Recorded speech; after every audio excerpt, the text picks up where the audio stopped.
Hello everyone and welcome to this new Wii U episode for the STM32 microcontroller tutorial.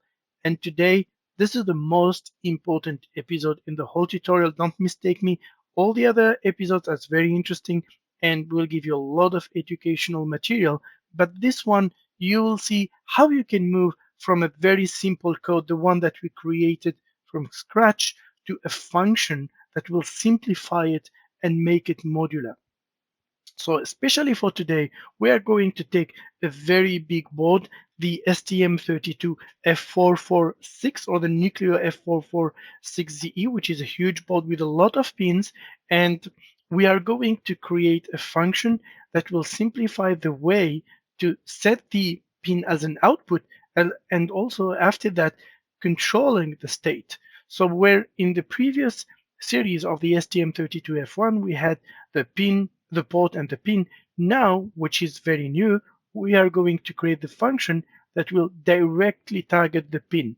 So you will be really having a clear idea using only one parameters and controlling the setting of the pin and also the state.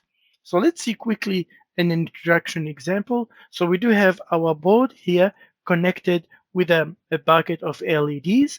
And what we are going to do is to set some other LEDs to on. So for example, here we do have our PD2 that we would like to set to on, which is used to be off.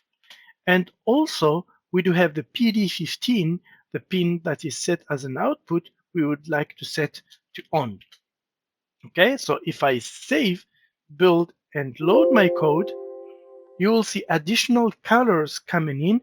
And this is because that will be as simple as it is to control the pin. So if you're really interested to get your code from really the total bare metal to a very functional and modular way, just follow this episode. So this is our really initial first step. And this is the step we are going to create the files that will help us to have a modular program. But before going there, just wanted to stop a little bit and give you a little bit of view on the program we are going to create. So we are starting from the previous video's code. If you don't see it, I highly recommend you take a look on it. That will make the journey within this video much easier. Also, we are exploring a different microcontroller type or a different STM32F4. And this is a much bigger microcontroller. So this is the one you're seeing here. And the idea is to have a function that will be able to manage a huge number of pins. Okay. And from the previous program where we used a different member of the family of the STM32F4, you can just copy paste or to save your previous code. And to change the microcontroller, what you have to do, you need to go to this option for target here, and you go to device. And this device this time, so you go here and you start typing the name of the device, which here is the STM32F446DTX. That's the one we are going to use. But for your end, you can use whatever STM32F4 that you do have on hand, because this video will be really focusing on how you can make the most generic function that can be used to whatever the family member of your microcontroller. Okay, so now we can jump and start creating the two important files that we are going to use and preparing their setup. So what we are going to create is the header file and also the application file. And just from organization perspective, there's a lot of good rules. Mine is I would like to create a new group that I will be calling headers. So where I will be putting from now on all the headers that we will be creating. And this is to organize better our program. And I will be adding a new item that will be a header file that will be calling GPIO.h. Okay, so you can see here that a new tab is created with the GPIO.h.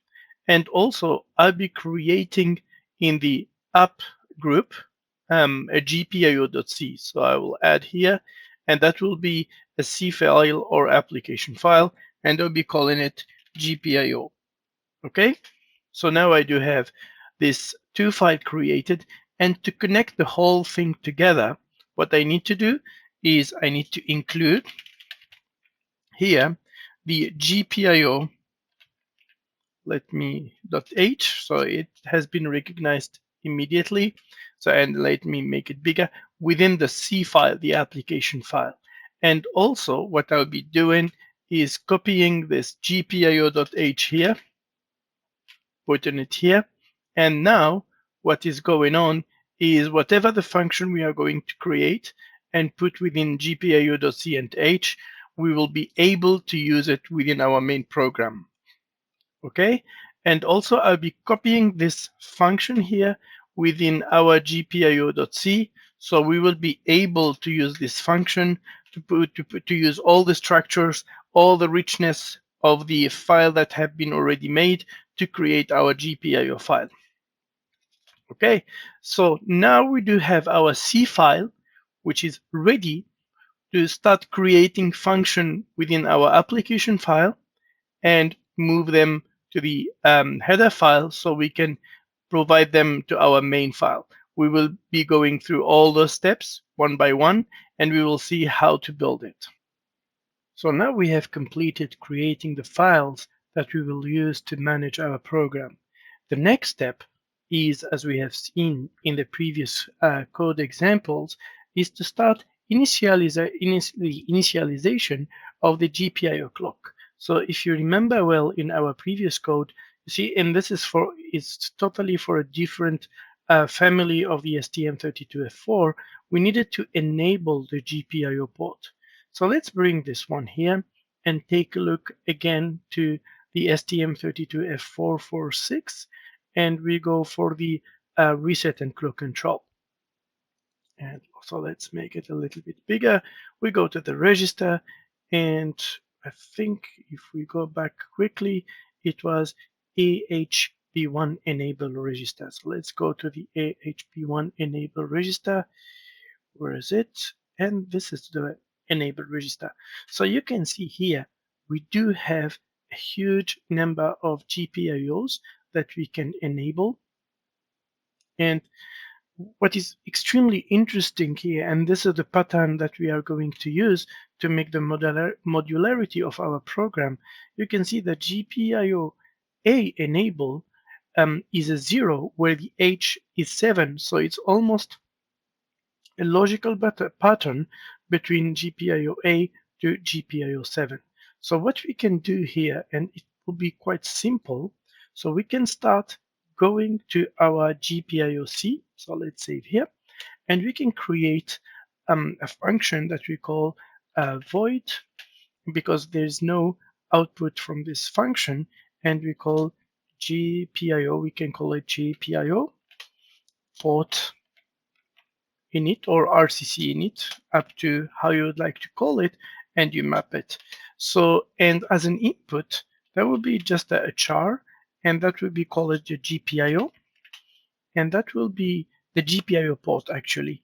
That will make more sense. So we are going to input the GPIO port number, and then, so let's open it like this. And by the way, I like doing it like this, just because when I close it, I don't have any extra line. This is one of my preference.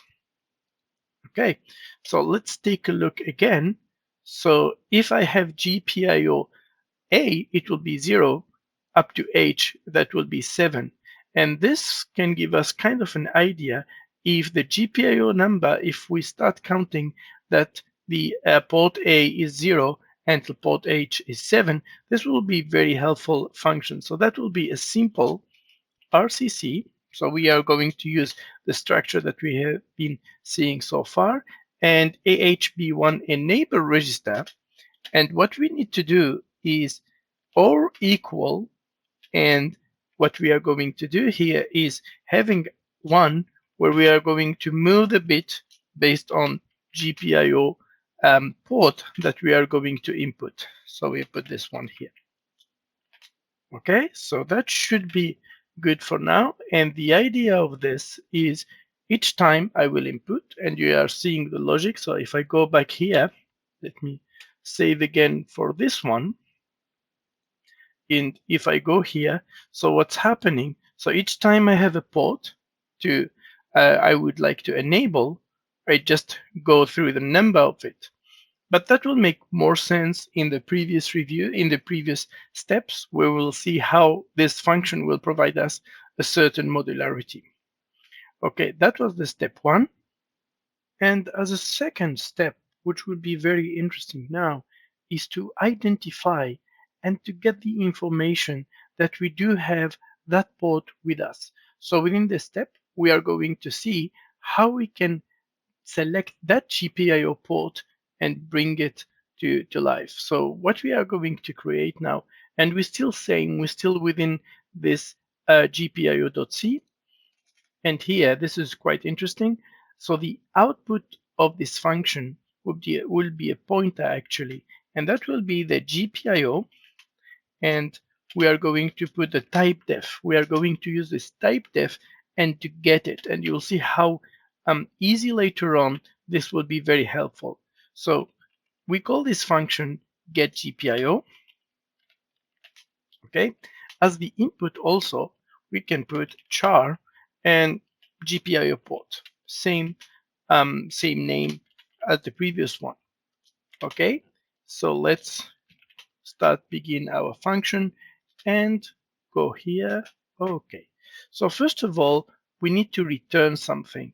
And what we need to return, and let's create the variable now. So GPIO here, and we call it as also a type def here, and that will be also a pointer. We call it target port. Okay, target port like this. And this is what we are going to return at the end. So the target port will be the pointer to the structure that we are going to return at the end. So now what we are going to do is we need to imagine same here that the port A to the port 0 are F are ports that we need to point as a number.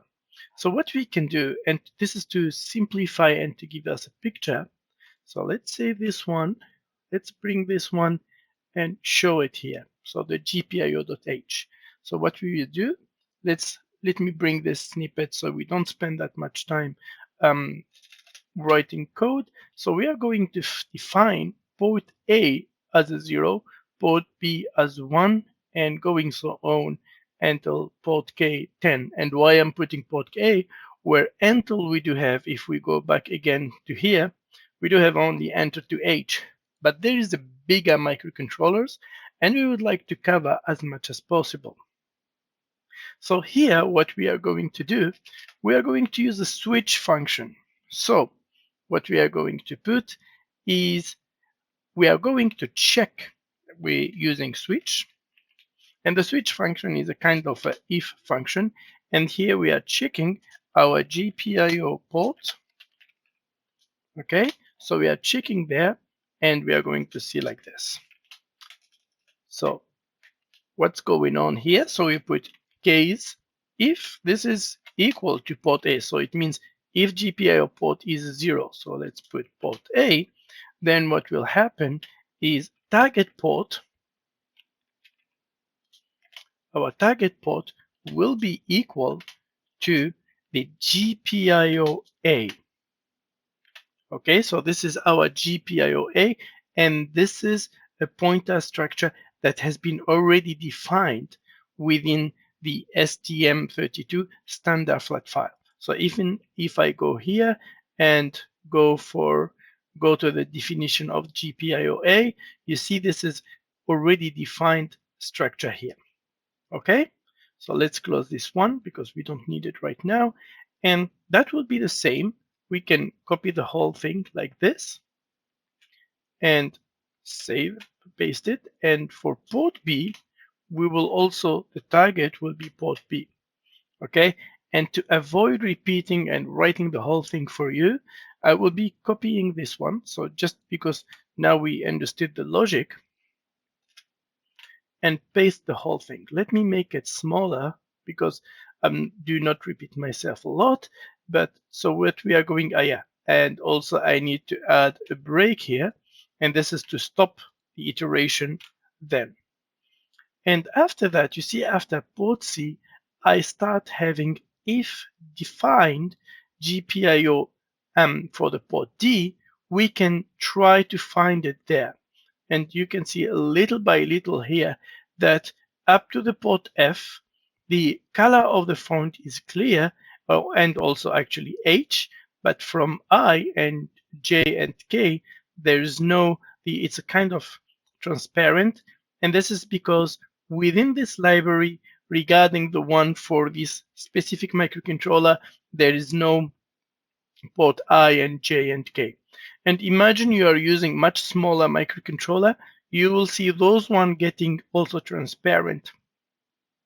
Okay, so this function will, what we will do, it will check within the port, which port are we using right now, and check all of them, and at the end, return the port. And this will help us later on to directly identify the GPIO or to target the GPIO that we would like to need. And this will return it. We have completed now the GPIO selection. And the next one, the next function that we are going to build is really a very important one because this is the one where we start using the whole thing together. So let's, before jumping to that, so this part is really when we are going to create the mode. And this function will be kind of, let's call it void. And there's nothing to, because there's no output from this one. And pin mode, we call it set. Okay, and as an input, what we would like to input for this function will be just one parameter, will be the port. Sorry, it will be, let's put it as an int, and that will be the port and the pin information. Okay, that will be my main information to input there. So let's create this function now. But before jumping to there, I think it would be good to have a quick review or a reminder of what we have done in the previous videos where we set up the mode of the function. So if we go to the register that controls the GPIO, and not the map, but the mode register here. So we do have the mode register that controls what we would like to have in our register. And this here, as we have seen, as input, general purpose output mode, alternative function, or analog mode. And I think here that would be quite good if we define this in our header file. So let's bring it here. And we define them, so that will be something easy for us to understand. So let's define the in as a 0. Also, let's define the output, as 1. So we call it out and we put 1. Then we will define the alternative function AF as 2 and define. So I've been using here normal decimal number because we don't have that many. The other one, analog output as 3. So let's bring the 0 here to have them all aligned. Okay, so this is the pin mode set and will depend on what we would like to set up here. And what we can add also here that can be also very interesting, we call it the mode. A char, that will be a char, and that will be the mode. Okay, so this one is done. Let's quickly take a look to our main program that we use to set up the value, the mode of that value. So we are going to have the same logic. So this is where we enable, and you do remember what we have been doing. So we took the value of the pin. So here 7, because PB7, we multiply by 2, and we had the reverse of moving this one. So we can exactly take this formula. So the mode here, this is to reset the value at the register level. So let's go here. So what we need to what we understood from our previous video, that each 2-bit will represent 1 pin. And to change the value, we need first to put it as a 0, 0, then make the AND. So make the OR, so we can create here the value. So first we make the AND and then the OR. So let's bring this one here like this, and let's go to the GPIO, copy this formula, exactly this formula, but we are going to change it a little bit. So this one is really not a general, but very specific for the GPIO B. And we don't want to change B. We don't have them as much as possible, as much as possible possibility or option. So this one is really a very general function. So we can create this 2 variable, char, what we call it port, and another one, so for the moment, and the char here pin. So how to manage to have this port pin? Actually, one of the idea I can propose here is we create a big function, and do not worry, you don't have to copy this one by hand. I promise I will put this one in GitHub so you can just copy paste same as here. So I will add this a snippet where we use this enumerate here for port A, this group of port A, where PA0 is equal to 0 and PB0 equals 16 and so on to PG0. And this means that if this one, when using this enumerate, PA0 is equal to 0, and this will go on until PA15, which will be equal to 15. And if we input this variable, that will be counted as a number, and we will use that one later on. So this one will be equal here to the port pin, so our port pin variable that we added divided by 16, which means if this one, PA0, is divided by 16, and this is a char, so this one will be equal 0, that will be port A. If it's PB 16, this will be equal to 1, and so on. So we will have our right port so to play and manage with our functions. Okay, and pin on the other hand will be equal here to port pin modulo, and to make this one we are going to use a percentage function 16, so the remaining of the division, and this will give us the pin number. So for example, if we put PA4, then the remaining of the division of the port will be equal to 0, so port 0, and the remaining of the division from from the modulo, the remaining of the modulo, it will be 4, so we will know it's pin 4. Up to here, this is good. However, we still need to manage this one. And what is best than having this function working for us? So let's bring this function, get GPIO, sorry. So we have get GPIO, and we need to actually create, we can call it port just, or GPIO. So let's bring this one here. And we bring, so GPIO equal get GPIO of this port, like this. So let's bring in here. So resetting the value of the bits, and here setting up the bit value to the mode. Okay, and we don't want to have first, before jumping here, so now we do have our GPIO.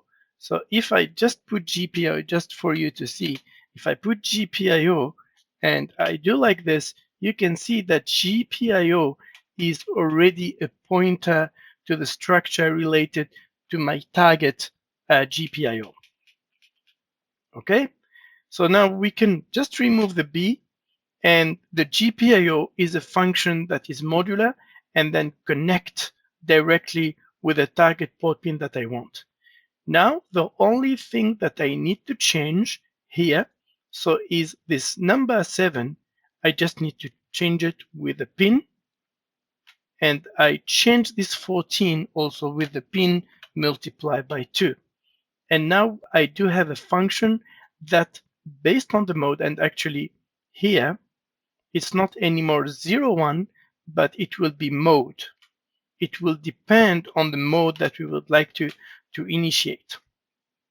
Okay, so this is the function that will set up the mode. But let's be a little bit more specific so we can create another small function that will be using this one and kind of reducing complexity, and we call it pin mode. No, actually, we can put, mode output out like this, and we just add the port pin that we do have here, like this. And what we can call, and you can see how simple it is, we just call this function here, and we keep this variable, so we don't need this one here. But for the mode, we just copy the output mode. Okay, so that creates very specific function that will generate for me the output mode. Well, we have set up the mode, and we are going now to almost the final phase of our output setup. So now we are going to set up the whole function as or the pin as an output. So let's create our function here. And again, it's a void, and let's call it pin output set. Okay, and in this one, we are going to just take the port pin only to simplify the setup itself. Okay, so first of all, what we need to do is getting the same thing here, this 3 first line that we are repeating a little bit ourselves, but you will see how useful it is. So what will happen, so we do have our port number, and if we go back here, so let's hide those functions because now we are good, and that's why I like having this one like this. So we can get the GPIO port init, and we do have the GPIO port. So here, initializing our port. So we just copy the port number here, and this will initialize our port. Then, so you see the function is initialized, and then we just can get here and also set up our pin mode.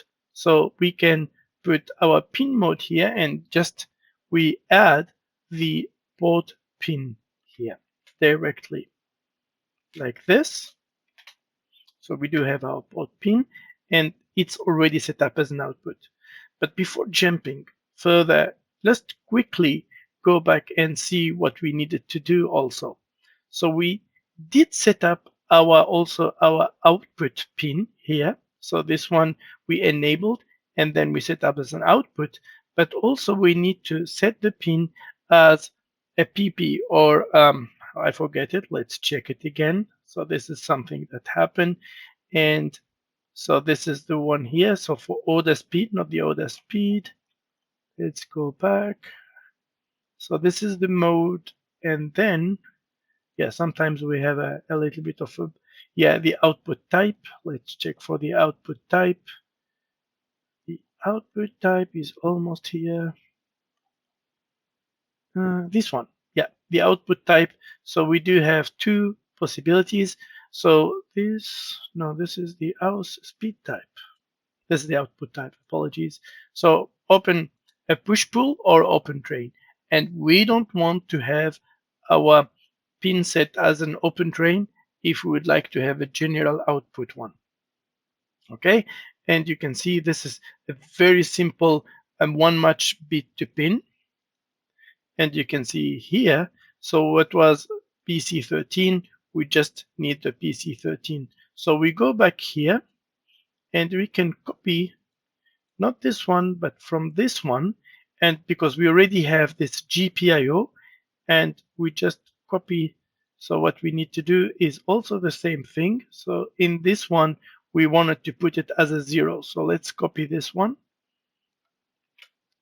And we would like to have it as a push-pull here. And what we can change here, and we need it as a 0.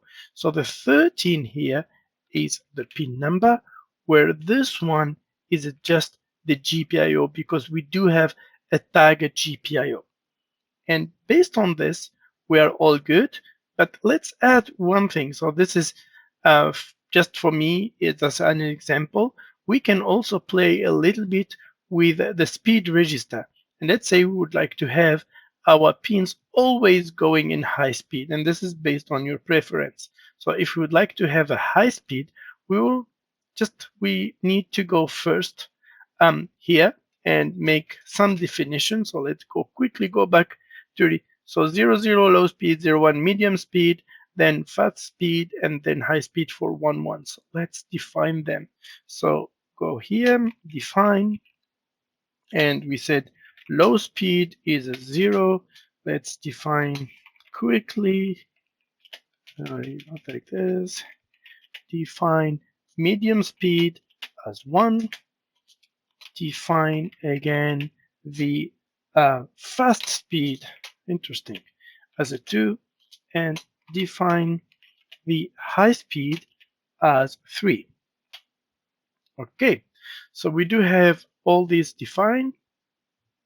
We can do exactly the same thing as we have done here, but you guess it, we are going to change one small thing. So the GPIO itself, but this one we are going to check which one is the register output speed register, this one. And we come just here and this one here. We are not going to use the mode register. So what we are going to put here, this one will be the high speed, like this. So this is to reset the pin, and then this is to put it as a high speed. And using so, we have created a function that this output function, let's hide this output function, by the end of the day, this is one of the functions that we will use in our main program or other programs to set up as a pin as on or off. So we can copy this function here, because this is a function that we will use at our main program, and bring it here. So this function will be used for later on. Well, so we're almost there to have a full control on our pins. So we have seen how to set up our pin as an output, and final step would be to control the pin itself and to have a very simple function that can write on the pin. So we will write this function and we call it pin, just it's a simple as pin write, like this, and also it's a void and pin write, like this. And what we need as an input, only the pin port, but also the state. And a char, as here we call it a state. And we add here. So for the state in the STM32 F1 series, I've been always using the on and high and low, so which are quite understand, but now I would like to change it a little bit. So define, let's call it on as 1, and define off as 0. Yeah, let's change a little bit, but you still can call the state whatever you want, but this time let's change a little bit. So let's go back to our main program and see what we have done in the previous code. So we go there. So here where we set up our pin as a 1. So you can see here that we set up as a 1, we just put or equal 1 to the target GPIO, and this is because PA0. But if we do have, let's check here, a PB7, so we need to switch it to the pin number 7. So it's quite simple and obvious. We are going to copy almost the same thing, but again, so we are going to copy those 3 lines because they are extremely helpful. Let's bring them here. And there is a way to reduce the time for this one, but I think I will take more time, and this video is already long enough. And what we are going to do, so check if state. So if my state is equal to 1, so if is equal to 1, but here for the if, I more enjoy having them like this. So if state is equal to 1, so my GPIO, so I can just bring this one because I like it, like this, here, and let's bring it here. So my GPIO, and this one direction, so, and here for the pin, I would like to set a 1 within the pin number, so the pin here to high. So I just put my pin here, and you can see the pattern here, how it works. So this one will be set to 1. Else, if it's not equal to 1, what we are going to do, so let's try to find it, is this one. Okay, and should this one reset the pin, and not too high, too low, or off.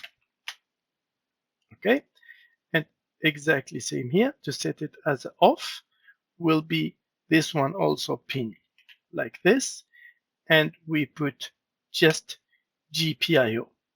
By doing so, we are checking that our pin, so if we would like to set it as on, then the state will be here to on, and after that, so this will generate it as on, else it will be an off. Okay, so that was the whole journey to build the function. And before I forget, this is the function that we will be used and export to other programs or other modules of our code. So we need to have it here. So let's add an extra line to be sure. Okay, so those are the 2 functions that we are going to use to play a little bit with the pins. Okay, so let's save here. And just in case, what I will do now is just save and run a build just to see if there's any issue. There's no error at all, so we are all good. And we can jump for the next part. This is the part where we really start having fun and using all what we have built through all the coding. So now we are going to use those functions that we have created. So before starting that, one of the things I would like to do is going and comment most of the things here because we are not needing them for the moment. So let's create some comment areas that we can use to comment the whole thing. So Control X here, and then here, that should be good. Okay, so all good here. And we are going to comment all this code so it doesn't really interfere with what we are doing. So here, for example, let's comment this one and then comment this. I would like to keep this code for you guys so you can have a good comparison and understand from scratch how things were done, even though I highly recommend again to take a look to our video where we'll start getting the whole thing from scratch. Okay, we are almost there.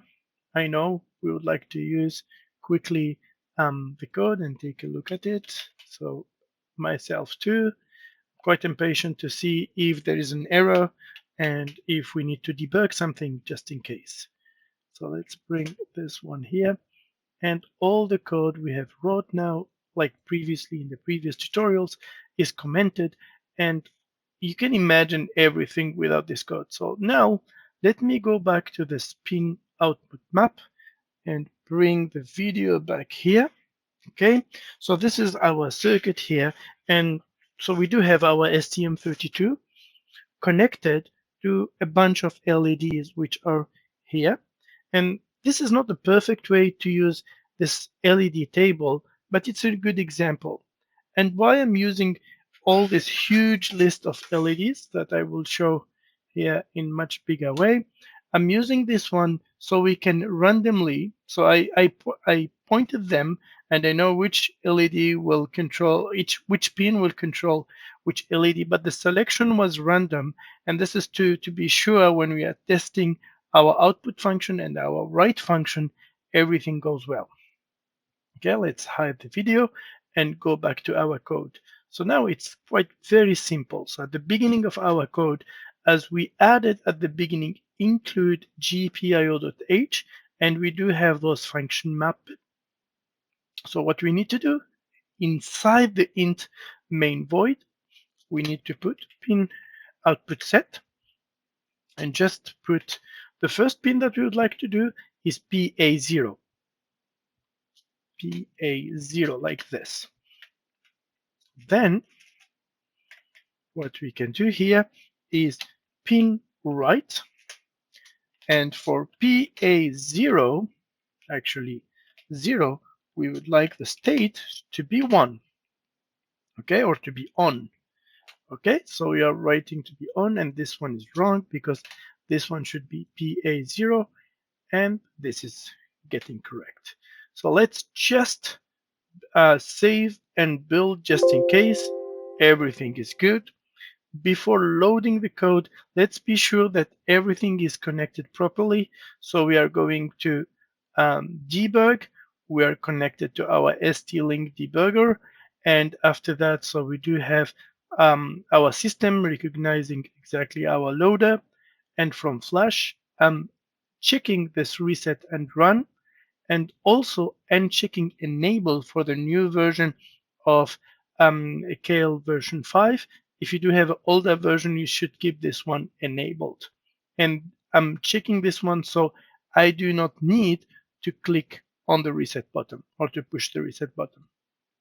Okay, seems that everything is good. Let me bring back the video again of the STM32, and I'm pushing the load one. I should see when the LED getting on, and you can see now this LED is blue, so this is exactly the expected result. So let's play a little bit further, and now take the number 10, so PD2. So let's go here and just copy this, and you see how simple it is. And we put PD2 here, and we would like to set the PD2 on. Okay, so let's save. So just let me hide the video so you can see. So I set up pin output set for PD2, and I'm writing on PD2 on. Okay, so let me save, build, and then load the code. And you can see that the pin number 10, or the LED number 10, is set up to on. And it was extremely fast. It was extremely fast from programming perspective. So all the code we don't need to repeat ourselves.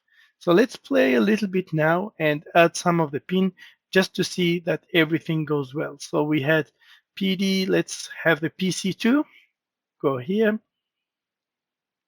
and we go to the PC2, and this one PC2, and also take something PG5, or let's take this PD15 also. So we do have this PD2, and also let's bring PD15. And I'm testing PD15 because this is a higher than the higher number, so it may have some impact. And let's take the PE6. also just in case. So it's just a copy paste, and it's quite, we said PE6, PE6, and here also PE6. Okay, so hope all is good. Let's save and build just in case. Bring back the video and load to see what would be the result. Okay, so we do have our LEDs turning on the request of this function. So let's change one of them. So the PD here, the PD15 to off, just in case, and build, save, build, and load. Okay, we can't recognize, so we take the PD2 also, we turn it to off, just in case. And let's take a look here. You can see that now the PD2 is turned off, and that's exactly the desired result. We have completed now our whole tutorial, and before just ending the whole thing, let's go quickly through a summary to understand all what we have done and the most important rules that you should respect when you start making this kind of program. So first of all, ensure that your code is modular. I mean by this, when you create a function, try to have a function that you can play with, that can have kind of elasticity within your code. After that, avoid to use magic numbers and always program using variable names. This is extremely important, so when you get back to your code after a few weeks, months, or years, you still have an idea of how your code is behaving and how the variables are driving your code. Then be dry in your code. Try to not repeat yourself. When you create things, try to not, if you feel that you're repeating the same function again and again, and this is what we have seen in our code, you probably need still have a lot of optimization to add of your code. Finally, use a clear representation in your code, and this is related to function names, so you don't create function names that are difficult to remember or difficult to understand their meaning. So that was all as of today. So that was the main function. And I would like to thank you a lot for following this episode and hope to see you in the next one. Have a very good day. And again, thank you so much.